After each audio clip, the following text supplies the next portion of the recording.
सभी को प्रणाम। आज पहली बार मैं कुछ ये पढ़ा रही हूँ, बहुत टेंशन आ रहा है मुझे भी। ओके, तो कल हमने कैवल्य पाठ की शुरुआत की। इसमें अभी तक हमने वासनाओं का स्वरूप, वासना क्यों उत्पन्न होती है, ये सब देखा कैवल्य पाठ में। इसके आगे चित्त क्या है, पुरुष क्या है, अगले जो श्लोक है 28 तक के जो सूत्र है, सॉरी जितने भी सूत्र है उसमें पुरुष का और चित्त का वर्णन किया गया है। किस तरह से पुरुष किस तरह से है और चित्त की वृत्तियां किस तरह से, इसका वर्णन किया गया है। क्योंकि कैवल्य प्राप्त होना मतलब उसमें पुरुष, हम ब्रह्मास्मि, पुरुष की पुरुष क्या है ये जानना, वही कैवल्य होगा। तो इसमें पुरुष क्या है और चित्त क्या है, ये आगे के सूत्र में बताया गया है। अभी जब हमारी क्लास हुई थी तब हमें राहुल सर ने ये सब स्किप किया था, क्योंकि ये सिलेबस में नहीं है 28 श्लोक तक। उसके बाद 29 से लेकर आगे के सूत्र सारे हमारे सिलेबस में है। लेकिन फिर भी हम थोड़ा सा ओवरव्यू इन सूत्रों का भी कर लेते हैं। ओके, 18वां सूत्र है, 17 तक सूत्र हमने कल देखे थे। 18वां सूत्र है, सदा ज्ञातश्चित्तवृत्तय तत्प्रभु पुरुषस्या परिणामित्वात्। इसका मीनिंग क्या है? जो चित्त है, हमने लास्ट वाले सूत्र में देखा था कि ज्ञान और अज्ञान क्या है। ज्ञान क्या है कि जब कोई भी पदार्थ, बाह्य पदार्थ जो है वो इंद्रियों के संपर्क में आने से उसका प्रतिबिंब चित्त में आ जाता है और उसका ज्ञान चित्त को हो जाता है, ये ज्ञान है। और जो चीजें इंद्रियों के संपर्क में नहीं आती तो उसका ज्ञान चित्त को नहीं होता, मतलब वो अज्ञान है। तो यहाँ पे आगे उसी का आगे बताया गया है। तो ये जो ज्ञान है वो चित्त को होता है, लेकिन चित्त का स्वामी किसे बताया गया है? पुरुष को चित्त का स्वामी बताया गया है। चित्त ज्ञान प्राप्त करता है, उसका सिर्फ प्रतिबिंब चित्त में आता है, लेकिन वो ज्ञान पुरुष के द्वारा प्राप्त किया जाता है। लेकिन चित्त को जितनी भी वृत्तियां होती है, जैसे मान लो, एक मैं एग्जांपल देती हूँ। एक शॉपकीपर है और शॉपकीपर में बहुत सारे कस्टमर आ रहे हैं। तो शॉपकीपर को तो सभी कस्टमर पता है, जितने भी कस्टमर आ रहे हैं वो सारे शॉपकीपर को पता है। लेकिन उन कस्टमर्स को ये नहीं पता कि उनके पहले कौन आया है, बाद में कौन आया है। तो चित्त की वृत्तियां इसी तरह से है। चित्त की जो वृत्ति, यहाँ पे जो कस्टमर है वो चित्त की वृत्तियां है, और जो शॉपकीपर है वो दृष्टा मतलब पुरुष है। तो ये पुरुष इन सब चित्त की वृत्तियों को देख रहा है, चित्त को लेकिन इन वृत्तियों के बारे में पता नहीं है। हर वक्त नई वृत्ति निर्माण, लेकिन चित्त को जो अभी वृत्ति चल रही है बस उसी का ज्ञान है। इसके पहले कौन सी वृत्ति, इसके बाद में क्या वृत्ति होगी, इसका ज्ञान चित्त को नहीं होता, लेकिन इसका ज्ञान पुरुष को होता है। क्यों? क्योंकि जो पुरुष है वो अपरिणामी है, वो परिणामी नहीं है। चित्त परिणाम क्यों है? वो इंद्रियों के द्वारा जो भी ज्ञान ग्रहण ग्रहण करता है तो उनके स्वरूप का हो जाता है, इसीलिए वो परिणामी है। लेकिन पुरुष परिणामी नहीं है, वो अपरिणामी है, और वो सारी चित्त की जितनी भी वृत्तियां हैं उन सबको पहले से ही जानता है, भले वो अभी मौजूद है या फिर आगे आने वाली है या हो चुकी है। जो भी वृत्तियां हैं उन सबका ज्ञान अपरिणामी पुरुष को है। आगे का सूत्र बताइए।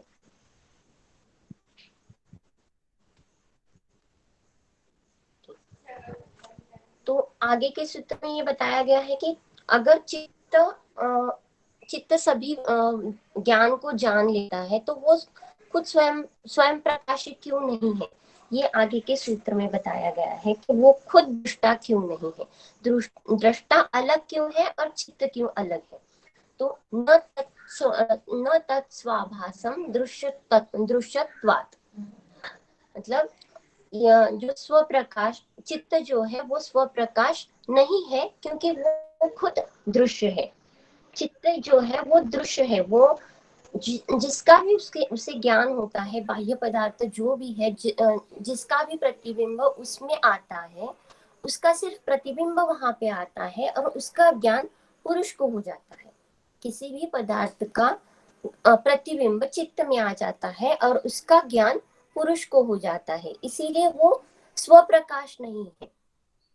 वो एक एग्जाम्पल मैं देती हूँ, जैसे कोई अग्नि है, तो अग्नि के संपर्क में जितनी भी चीजें आती है वो प्रकाशित हो जाती है। तो यहाँ पे अग्नि क्या है, जो प्रकाशक है, वो उन वस्तुओं को प्रकाशित करने वाली है, लेकिन वो वस्तुएं क्या है, प्रकाश है। तो इसी तरह चित्त में जो प्रतिबिंब आएगा वो प्रकाशित होगा, इसका मतलब चित्त प्रकाशित होगा, चित्त ही दृश्य होगा, और उसको देखने वाला कौन है फिर, वो पुरुष है। यहाँ पे अग्नि अग्नि को प्रकाश करने की कोई जरूरत नहीं, क्योंकि वो खुद ही प्रकाश स्वरूप है अग्नि, वो दूसरों को प्रकाशित करती है। इसी तरह दृष्टा को प्रकाशित करने की जरूरत नहीं होती, पुरुष को प्रकाशित करने की जरूरत नहीं होती। पुरुष दूसरों को प्रकाशित करता है, जो कि है चित्त है, और वो चित्त दृश्य है। आगे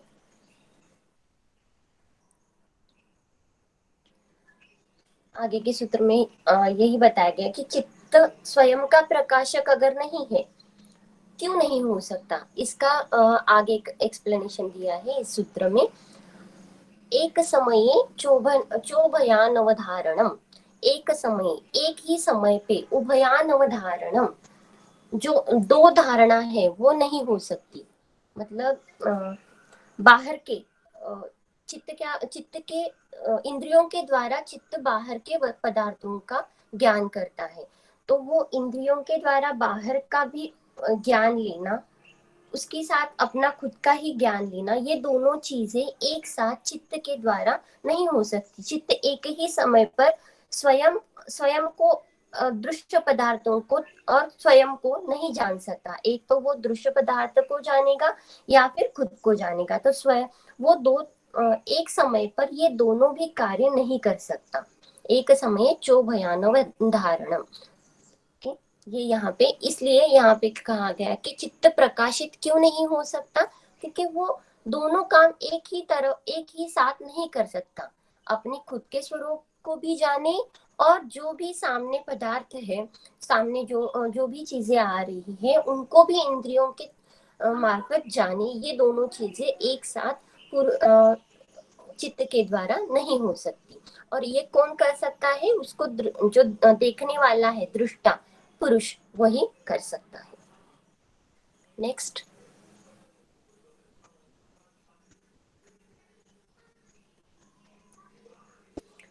अगर यहाँ तक हमने अभी क्या देखा, चित्त क्या है और दृश्य क्या है। चित्त, सिर्फ चित्त में प्रतिबिंब आता है, जो भी पदार्थ इंद्रियों के संपर्क में आते हैं उनका प्रतिबिंब चित्त में आता है, और चित्त दृश्य है।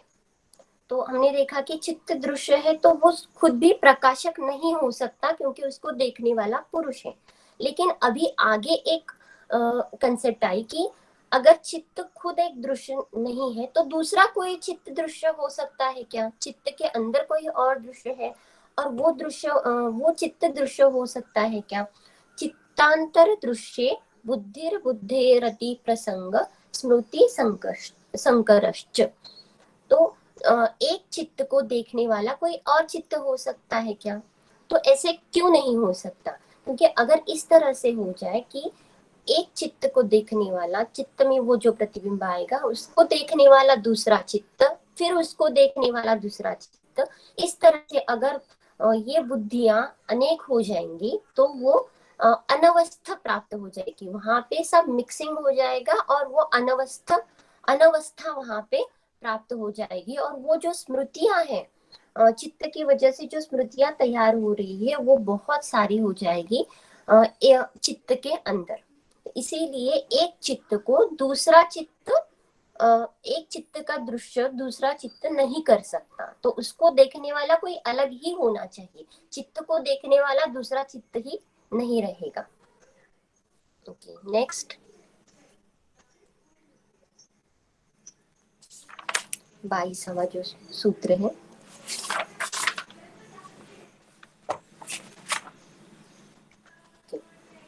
तो इसको जानने वाला कौन है? इस चित्त को अगर दूसरा चित्त नहीं जानता तो वो दूसरा जानने वाला कौन होगा? तो वो होगा दृष्टा होगा। तो वही कौन है? पुरुष है। जो असंग है और निर्विकार है वही पुरुष है। अभी यही सूत्र में आगे इसके दिया है, चितरे प्रति संक्रमायात तदा कारात्पत्तौ स्वबुद्धि स्वबुद्धि संवेदनम। तो यहाँ पे क्या बताया गया है? जो चेतन शक्ति है, वो चेतन शक्ति क्या होती है? क्रिया से रहित है और निर्विकार है, अपरिणामी है। मतलब जो पुरुष है वो अपरिणामी है, क्रिया से रहित है। लेकिन वो जब वृत्तियों के साथ जब आ जाता है तभी वो वृत्तियों के जैसे आकार लेता है। इस तरह से हमने और सूत्र भी हमने देखा है पहले पाद में। कोई बता सकता है कि वृत्तियों का रूप पुरुष ले लेता है? वृत्ति सारूप मित्रत्र। हाँ बिल्कुल सही, बहुत अच्छे बहुत अच्छे। वृत्ति सारूप्य मित्रत्र मतलब जब भी किसी वृत्ति के जैसे जैसे वृत्तियां चेंज होती है उसी तरह वो जो पुरुष है वो भी चेंज होता है, क्योंकि वो उससे सारूप्य होता है। तदारूपम सारूप्यम। तो इसी तरह वो वृत्ति के जैसे आकार लेता है। लेकिन पुरुष तो निर्विकार है, स्वप्रकाश है। तो इस तरह से वो इस तरह से वो क्यों आकार ले सकता है, ये इसमें वर्णन किया है। चेतन पुरुष निर्विकार है, अपरिणामी है, क्रिया शून्य है, फिर भी वो वृत्तियों का आकार क्यों ले लेता है?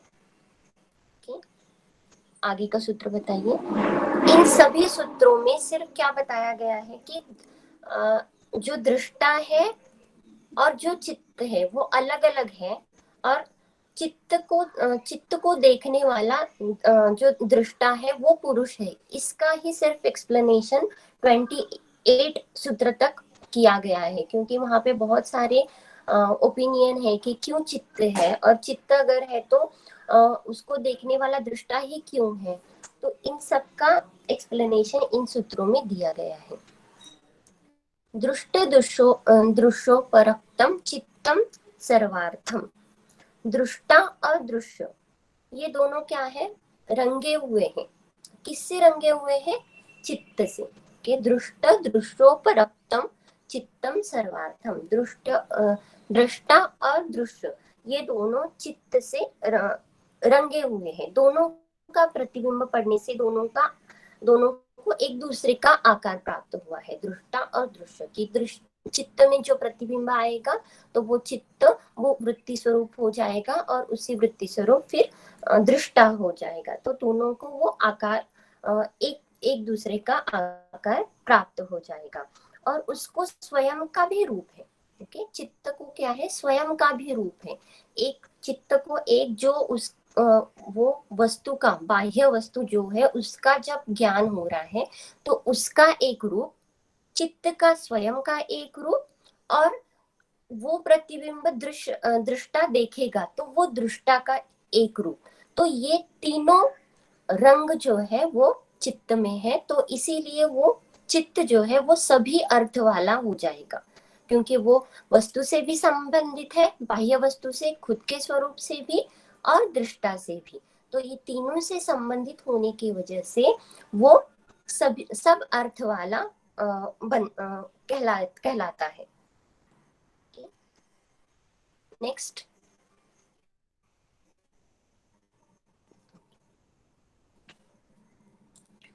तदसंख्ये वासनाभिश्च चित्रमपि परार्थं संहत्यकारित्वात्।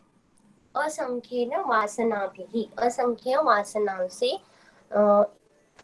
जितने भी, एक मिनट, असंख्य कारित्व का मीनिंग क्या है?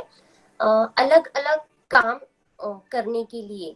तो एक क्या बोलते हैं इसको, अलग अलग लोग एक काम करने के लिए एक कार्य निष्पत्ति के लिए एक साथ मिलजुल कर जो काम करते हैं उसको बोलते हैं संहत्य कारित्व में।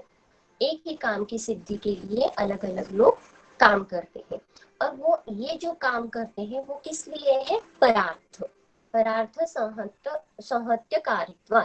तो वो जो काम करते हैं, हर वक्त जो काम करता है वो किस लिए करता है? दूसरों के लिए, किसी के लिए करता है। तो असंख्य वासना भी, तो जितनी भी ये वासना है उन वासनाओं के कारण चित्त चित्त क्या करता है? काम करता है। और ये जो काम चित्त करता है वो सत्व रज और तम, इन गुणों का मिश्रण ही चित्त है। और इन गुणों का जो मात्रा है वो कम अधिक होने की वजह से चित्त क्या करता है? चित्त में वासनाएं निर्माण होती है, और इन वासनाओं के अभिमुख जितना जो है वो काम चित्त की तरफ से किया जाता है। और वो काम चित्त और इंद्रिय ये दोनों मिलजुल कर ये काम करते हैं। कोई भी वासना अगर है वो पूर्ण करने के लिए चित्त और इंद्रिय ये मिलजुल कर काम करते हैं। लेकिन अगर ये खुद काम कर रहे हैं तो इसका मतलब क्या है? वो किसी और के लिए कार्य कर रहे हैं। तो इसका मतलब कोई और है जिसके लिए चित्त कार्यरत है। आगे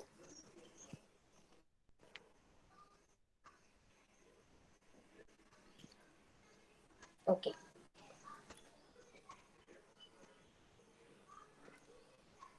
विशेष दर्शन आत्मभाव भावना विनिवृत्ति ही। यहाँ पे विशेष दर्शन के बारे में बताया गया है इस सूत्र में। विशेष दर्शन क्या है? जब पुरुष को या फिर जब किसी जीवात्मा को जब ये ज्ञान हो जाता है कि मैं पुरुष हूँ, सच्चित आनंद रूप स्वरूप मैं हूँ, ये आत्मज्ञान जब प्राप्त हो जाता है और मैं चित्त से अलग हूँ, तो यह भावना क्या है? आत्म भावना, आत्मभाव भावना, यह है। और यही विशेष दर्शन, और इस आत्म भाव भावना की निवृत्ति हो जाने पर विशेष दर्शन हो जाता है। जो उस वक्त की जो स्थिति है उसे विशेष दर्शन कहा गया है। मतलब मैं आत्मा नहीं हूँ, चित्त से मैं अलग हूँ, और चित्त से अलग हूँ, सच चित और आनंद रूप मैं हूँ। मतलब हम ब्रह्मास्मि। ये जो जैसे हमने अगर सभी समाधि देखी, सभी समाधि में हमने लास्ट में क्या देखा कि उसमें एक भावना कोई तो है, वो पूर्णतः से निर्विष नहीं है। उसी तरह ये विशेष दर्शन में ये जो आत्मभाव भावना है, मैं हूँ, मैं सच्चिदानंद रूप हूँ, मैं आत्मा से, मैं चित्त से अलग हूँ, ये जो आत्मभाव भावना है, ये भी जब भावना निवृत्त हो जाएगी या समाप्त हो जाएगी, तब विवेक ज्ञान प्राप्त हो जाएगा। और विवेक ज्ञान प्राप्त होने के बाद की जो स्थिति है उसी को विशेष दर्शन कहा गया है। आगे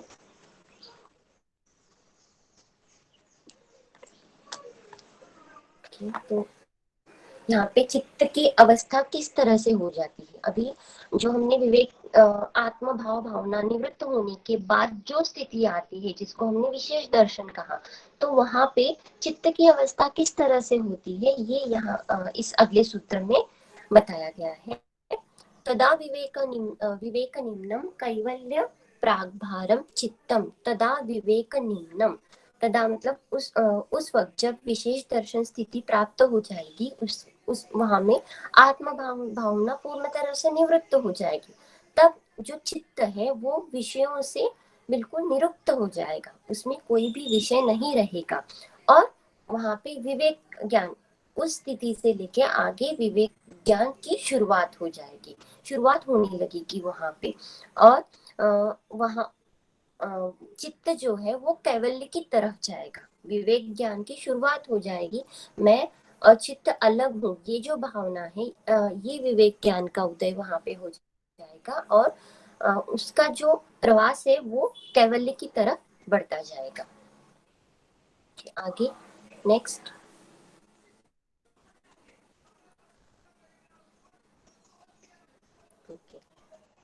तो इस आत्म भाव भावना से निवृत्ति हो जाने पर आगे कहा गया है कि आगे और कोई भी वृत्तियां हैं वो अगर उसमें निर्माण हो सकती है क्या, ये आगे के सूत्र में बताया गया है। तच्छिद्रेषु प्रत्ययान प्रत्ययांतराणि संस्कारेभ्यः। तच्छिद्रेषु उसके छिद्र मतलब क्या, अंतराल। जो ये अवस्था है उसमें कोई वृत्तियां अंतराल की तरह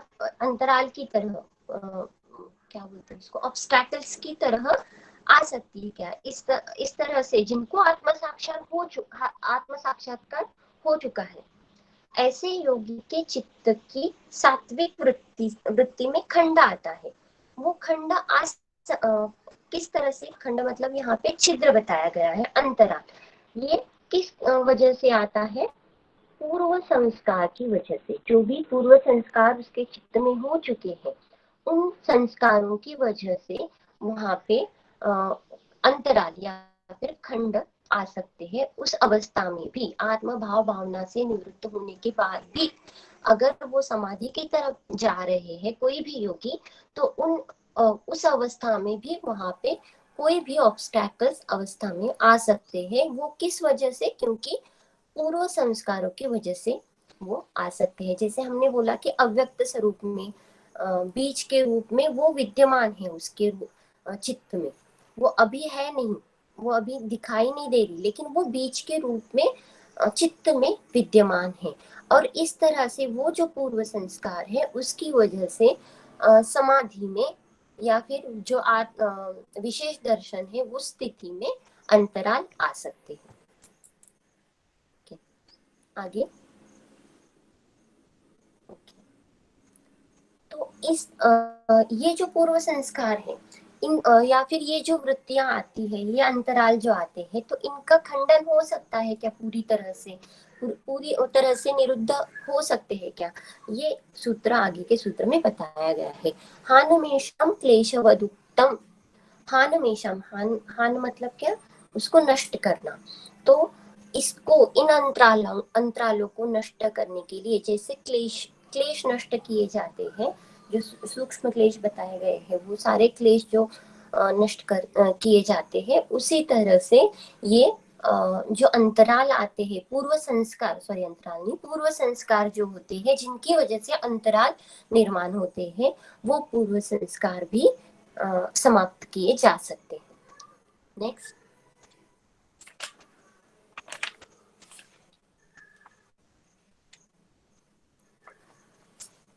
ओके। अभी इससे आगे विवेक ख्याति और धर्म में समाधि का वर्णन किया गया है। अभी तक हमने देखा कि अभी तक के सूत्र में हमने देखा कि दृष्टा और दृश्य माने चित्त जो है वो अलग अलग है, और दृष्टा ही जो है वो पुरुष है और वो चित्त से अलग है। ये हम अभी तक के सूत्र में हमने देखा। और ये जो ये इसका ज्ञान जब होता है जब उसी को विवेक ज्ञान कहते हैं, और जब विवेक ज्ञान निर्माण होता है तो विशेष दर्शन उस स्थिति को कहा जाता है। तो विवेक ज्ञान प्राप्त होने के बाद क्या होता है, आगे इसका वर्णन मिलता है। प्रसंख्याने कुसीदस्य सर्वथा विवेक ख्यातिर्धर्म मेघः समाधिः। प्रसंख्यानिप्य कुसीदस्य एक सेकेंड। प्रसंख्यान का मतलब क्या है, विवेक ज्ञान जब जागरूक हो जाता है तो वो जो स्थिति है तो उसे प्रसंख्यान कहा जाता है। जहाँ पे विवेक ज्ञान मतलब दृष्टा पुरुष और चित्त प्रकृति, चित्त जो है ये अलग है, ये जब ज्ञान प्राप्त हो जाता है तो उसे प्रसंख्यान कहा जाता है। इस विवेक ख्याति से भी वैराग्य हो जाता है। तो मतलब जो विवेक ज्ञान हो जाता है उसका भी जब वैराग्य हो जाएगा कि मैं कौन हूँ, इसका ज्ञान जब हो जाता है। विवेक ज्ञान क्या है कि जहाँ पे मैं कौन हूँ, मैं पुरुष हूँ, मैं निर्विकार हूँ, ये जब ज्ञान हो जाता है, ये भी जब निरुक्त हो जाता है, इससे भी जब वैराग्य हो जाएगा तो उसका चित्त हमेशा प्रकाशमान हो जाएगा। और इसी को क्या कहा गया है, धर्म में समाधि, यही विवेक ख्याति है। प्रसंख्यान, जब विवेक ज्ञान प्राप्त हो जाएगा, विवेक ज्ञान जब जागृत हो जाएगा, तब तथादृष्टो स्वरूपावस्थानम जो सूत्र है, तो उसी पहले पाद में जो सूत्र है, तो उसी उसका क्या मतलब है, तथादृष्टो स्वरूपानुसार, खुद के स्वरूप का ज्ञान जब हो जाता है तो वो विवेक ज्ञान हो गया। लेकिन इस विवेक ज्ञान से भी जब वैराग्य प्राप्त होगा, ये भी ज्ञान नहीं, ये भी विचार, यह भी विचार वहां पे नहीं रहेगा, वो जो स्थिति होगी उसको धर्म में एक समाधि कहते हैं। मतलब क्या होगा, वो निर्भीक समाधि, उसमें कोई भी एक भी विचार उसमें अंतर्भूत नहीं है। अगर एक भी विचार उसमें अंतर्भूत है तो वो संप्रज्ञात समाधि हो जाएगी। किसी एक चीज अगर हम ध्यान कर रहे हैं तो वो होगी संप्रज्ञात समाधि। लेकिन धर्म में एक समाधि समाधि में उतना भी कोई भी एक ज्ञान नहीं है, कोई भी एक विचार उसमें नहीं है। हर विचारों से निरुक्ति, हर विचारों से वैराग्य धर्म में एक समाधि में प्राप्त हो जाता है। और इस धर्म में समाधि को ही क्या कहा, एक मिनट, धर्म में एक समाधि को क्या ही कहा गया है, असंप्रज्ञात से समाधि। और वही कैवल्य है, वही मोक्ष है, जहाँ पे चित्त बिल्कुल शून्य रहेगा, चित्त शून्य अवस्था रहेगी, वासना रहित अवस्था रहेगी। और इसी को ही धर्म में समाधि कहा गया है। और इस अवस्था में सत्व गुण का उद्रेक हो जाता है। ऐसे कहा गया है कि धर्म में एक समाधि जो है, उस समाधि में सत्व गुण का उद्रेक हो जाता है और प्रकाश निर्माण होता है। प्रकाश और ज्ञान से युक्त ये अवस्था गई है धर्म में एक समाधि।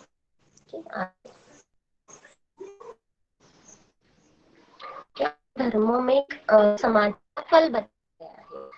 धर्मों में समाधि प्राप्त क्या एक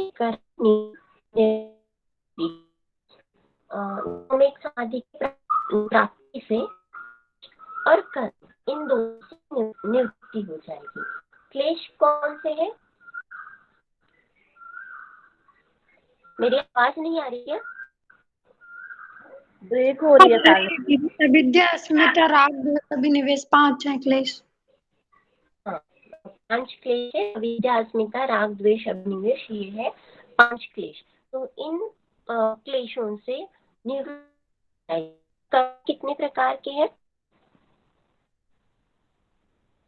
जी आपकी आवाज कट गई है। एक मिनट।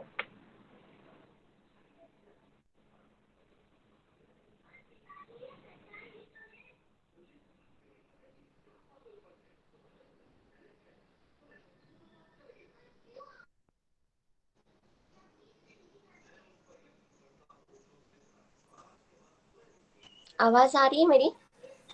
हाँ दी अब ठीक है। हाँ, मैंने दूसरे इससे कनेक्ट किया।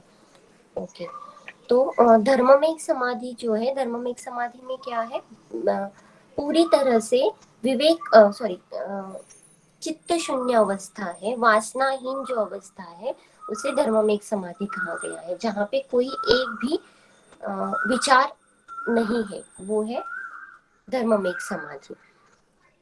जहाँ पे विवेक ज्ञान जो उत्पन्न है, विवेक ज्ञान से भी वैराग्य हो जाता है।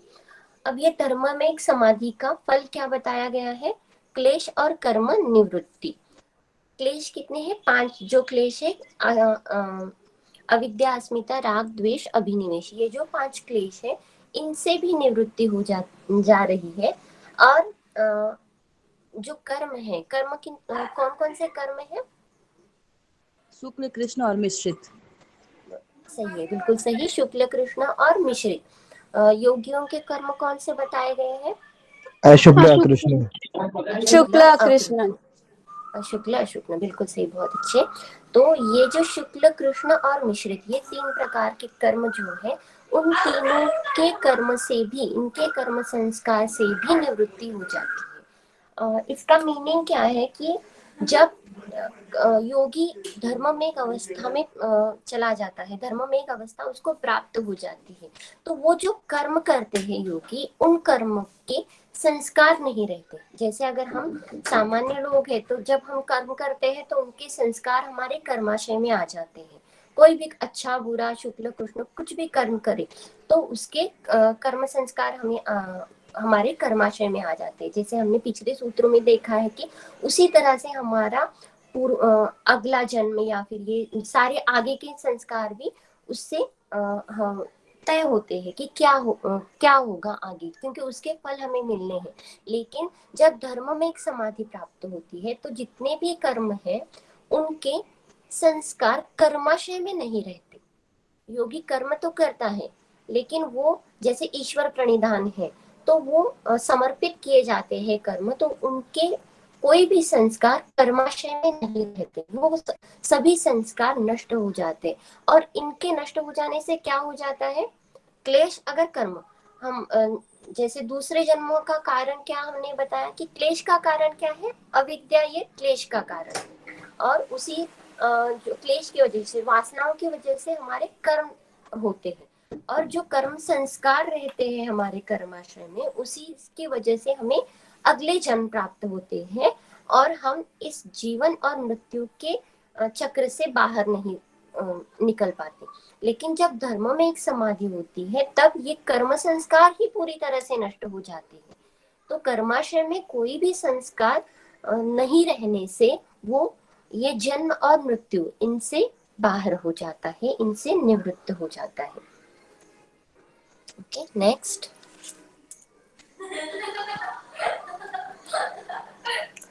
तदा सर्वावरणमलापेतस्य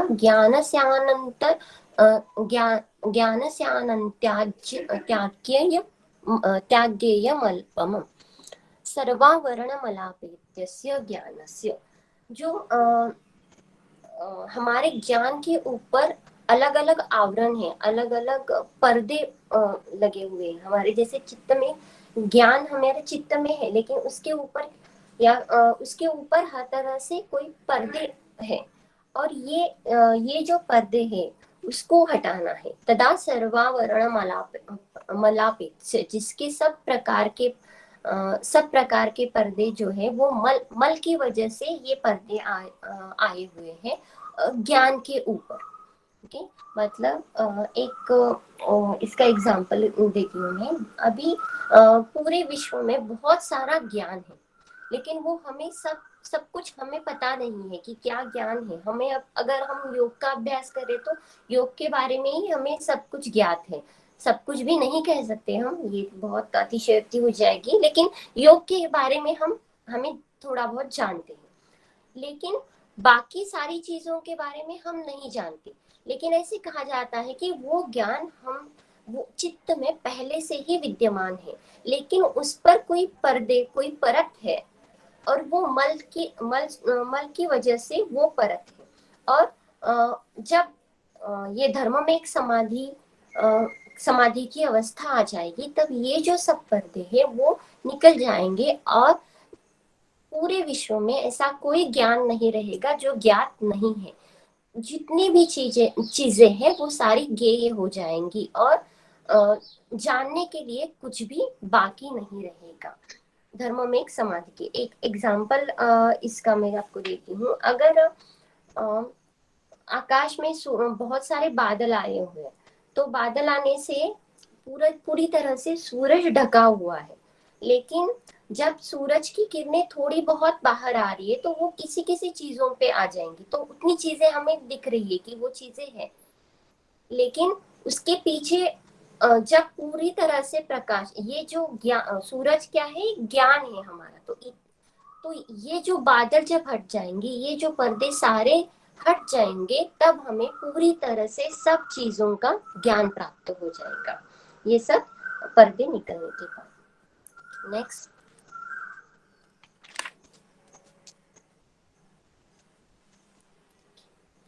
ततः कृतार्थानां, मेरी आवाज आ रही है ना?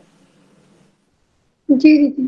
कितना टाइम बाकी है? मैं 5 मिनट बस और लूंगी, 3 ही सूत्र बाकी है। ततः कृतार्थानां परिणाम क्रम समाप्तिर्गुणानां। ततः कृतार्थानां, इसके बाद पूरी तरह से अज्ञान के पर्दे या मल के स्वरूप जो पर्दे है ज्ञान के ऊपर जो है पड़े हुए, वो सब निकलने के बाद कृतार्थानां, मतलब कृतार्थ किसे कहा जाता है?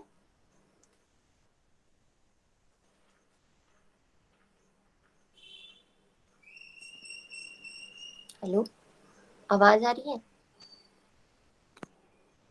हाँ आवाज। दीदी। हाँ, कृतार्थ किसे कहा जाता है? जो अपने काम को पूरा कर चुका है। हाँ, सारे काम जो पूरे कर चुके हैं तो उसको कृतार्थ कहा जाता है।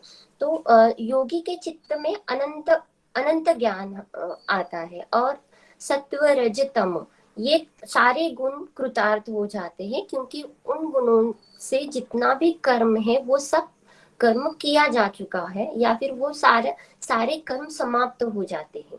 सत्व रज और तम गुणों से किए हुए सारे कार्य समाप्त हो जाते हैं, और निरुद्ध अवस्था में जो जब ये सारे कर्म समाप्त हो जाएंगे तब निरुद्ध अवस्था में योगी पहुंच जाएगा। ये त्रिगुणों का जो परिणाम क्रम है, परिणाम क्रम क्या है कि जैसे मैंने अभी बताया, आपको एक एग्जांपल आपको दिया था मैंने कि किसी भी चीज में आगे के कार्य के सुप्त रूप में वो आगे का कार्य है। जैसे दूध में दही दही का रूप जो है वो सुप्त रूप में है, तो उसी तरह ये जो परिणाम क्रम है वो समाप्त हो जाएगा जब धर्म में एक समाधि की प्राप्ति हो जाएगी।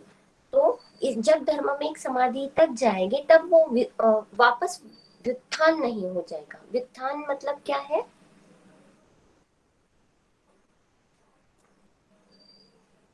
व्युत्थान व्युत्थान मतलब जो चीजें आते हैं ऑब्स्टेकल्स उनको हम दबाते हैं। व्युत्थान निरोध परिणाम जो हमने पढ़ा था विभूति पाठ में। बिल्कुल सही। तो व्युत्थान जो व्युत्थान का ऑब्स्टेकल्स हैं। बिल्कुल सही, बहुत अच्छे। तो जब धर्म में एक समाधि तक जाए तब योगी पहुंच जाते हैं, तब व्युत्थान नहीं होता, वहां पे परिणाम क्रम समाप्ति हो जाती। फॉर एग्जाम्पल, मैंने दूध से दही बनता है, दही से छाछ, छाछ से फिर हम मक्खन निकाल के उसके घी बनाते। तो ये क्या है? ये क्रम है, किसी भी चीज का ये क्रम हो गया। तो ये जो क्रम है, ये परिणाम क्रम है, वो धर्म में एक समाधि में पूरी तरह से समाप्त हो जाता है। तो समाप्त हो जाने से व्युत्थान की वहां पे कोई भी संभावना ही नहीं रहती, व्युत्थान होगा ही नहीं। जैसे हमें अवस्था अवस्था कौन कौन से बताए गए हैं कि जागरूक, स्वप्न, सुषुप्ति, ये जो अवस्थाएं हैं, तुरिया। तो तुरिया के आगे जो अवस्था है उसको कहा गया है तुर्यगा अवस्था।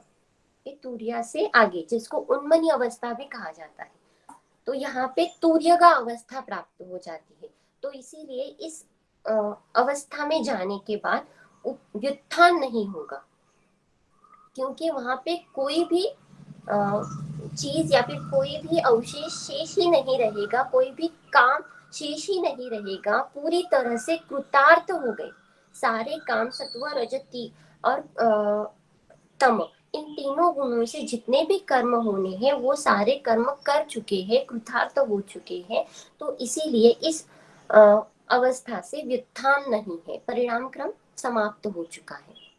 आगे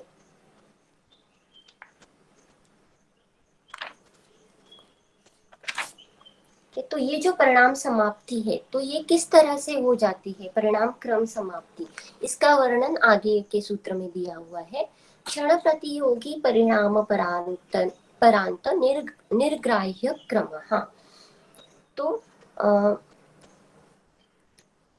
एक क्षण भी हमने पिछले अध्याय में हमने क्षण का भी अभ्यास किया है। क्षण क्या है? वो कभी भी परमानेंट नहीं रहता, वो बदलता रहता है हर वक्त, एक क्षण से दूसरे क्षण में वो हर हर वक्त बदलता रहता है। तो विशिष्ट परिणाम के प्रवाह के अपरांत पर्यंत, अंत के क्षण पर्यंत ग्रहण किया जाता है। मतलब कोई भी अगर परिणाम है तो उसके परिणाम के अंत के क्षण तक वो ग्रहण किया जाता है। मतलब परिणाम क्रम क्या है? अपरांत। अपरांत मतलब जब वो परिणाम खत्म होगा, वो जो आखिरी क्षण है उसको अपरांत अपरांत कहा गया है। यहाँ इसका तीसरे अध्याय में तीसरे पाद में है, 9वें श्लोक में इसका वर्णन किया गया है निरोध परिणाम करके। चित्त निरोध आत्म साक्षात्कार प्रथमावस्था। तो चित्त निरोध यहाँ पे कब होगा? परिणाम क्रम की समाप्ति कब होगी?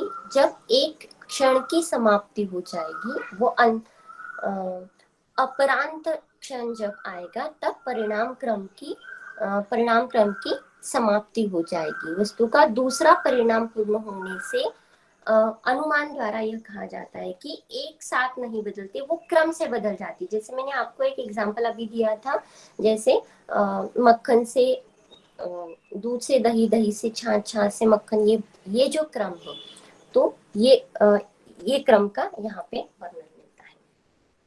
आगे नेक्स्ट।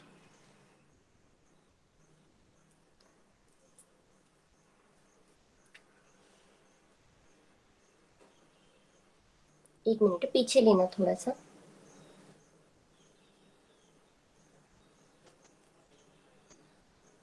हाँ, एक मिनट। यहाँ पे क्षण प्रतियोगी का एक कंसेप्ट आई है। क्षण प्रतियोगी क्या है? अगर क्षण चल रहे हैं, एक के बाद एक क्षण, दोनों एक के बाद एक क्षण आ रहे हैं, तो जब क्षण रहते हैं तो उस क्षण में दूसरे क्षण, एक क्षण जब आता है तो दूसरा क्षण क्षीण हो जाता है, कि एक संस्कार आने पर दूसरा संस्कार क्षीण हो जाता है। तो यहाँ पे उस अवस्था को क्षण प्रतियोगी, क्योंकि वो दोनों एक दूसरे को प्रतियोगी है। एक पदार्थ है तो दूसरा पदार्थ नहीं होगा। अगर मैं कह रही हूँ कि वहां पे दूध है तो वहां पे दही नहीं रहेगा, मतलब दूध और दही एक दूसरे के प्रतियोगी, क्षण प्रतियोगी है। उस समय एक या तो दूध रह सकता है या फिर दही रह सकता है।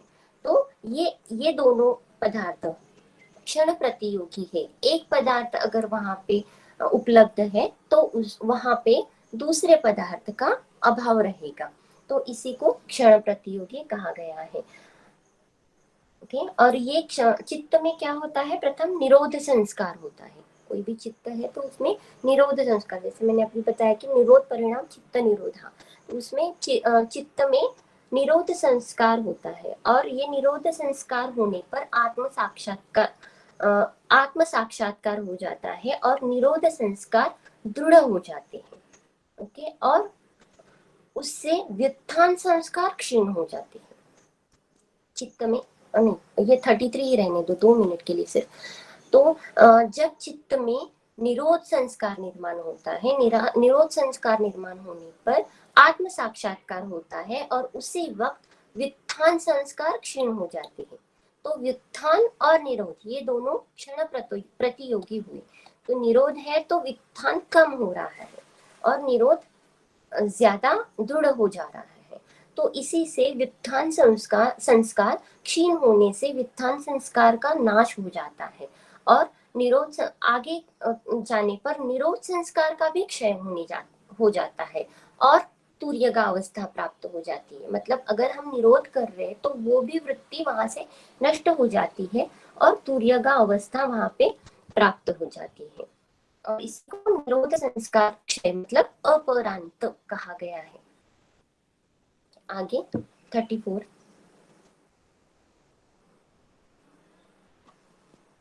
तो ये हमारा आखिरी सूत्र है कैवल्य पाठ का। पुरुषार्थ शून्यानां गुणानां प्रतिप्रसवः कैवल्यं स्वस्वरूप प्रतिष्ठा वा चिति शक्तिरिति। प्रतिप्रसव का मीनिंग क्या है? जैसे हमने सांख्य में पढ़ा है कि पुरुष प्रकृति से महत तत्व की निर्माण हुई, और उससे सत्व रज तम निर्माण हुए, और उससे पंचतन्मात्रा, पंचेंद्रिय, पंचकर्मेंद्रिय, इन सब का उससे उदय हुआ। तो प्रतिप्रसव क्या है? तो जितने भी ये तत्व है, ये तत्व जहां से तैयार हुए हैं, जहां से उदय हुआ है उनका, उसी में जाके मिलना, ये है प्रतिप्रसव। ओके, जो जैसे पंचतन्मात्रा, पंचकर्मेंद्रिय, ये सारे सत्व रजतम में जाएंगे, ये महत तत्व में, ये बुद्धि में, फिर वो प्रकृति में। ये क्या हो गया? प्रतिप्रसव। भोग और अपवर्ग, जो भोग और अपवर्ग होने के बाद ये प्रतिप्रसव प्रतिप्रसव होगा। और ये प्रतिप्रसव होने के बाद पूरी तरह से धर्म में एक समाधि जो है, तो यहाँ पे ये प्रतिप्रसव होगा। ये यहाँ पे कहा गया है। जो कृतार्थ हो चुके हैं, मतलब इन सब चीजों का काम पूर्ण हो चुका है, कार्य पूर्ण हो चुका है, तो वो कृतार्थ हो गए हैं। और वो भोग, इसी का मतलब है भोग और अपवर्ग, ये सब हो चुका है। फिर वो पुरुषार्थ शून्य हो जाएंगे। जब इनका पूरी तरह से कार्य समाप्त हो जाएगा, भोग और अपवर्ग इससे बाहर निकल आ जाएंगे, तब ये पुरुषार्थ शून्य हो जाएंगे। तो जितने भी ये तत्व है, ये पुरुषार्थ शून्य होने के बाद ही इनका प्रतिप्रसव होगा और पुरुष अपने स्वरूप में विद्यमान हो जाएगा। और ये जो पूर्ण अवस्था है, इसी को कैवल्य कहा गया है। असंप्रज्ञात समाधि या निर्भीक समाधि या फिर मोक्ष कहा गया है। यहाँ तक हमारा कैवल्य पाठ समाप्त हो चुका है।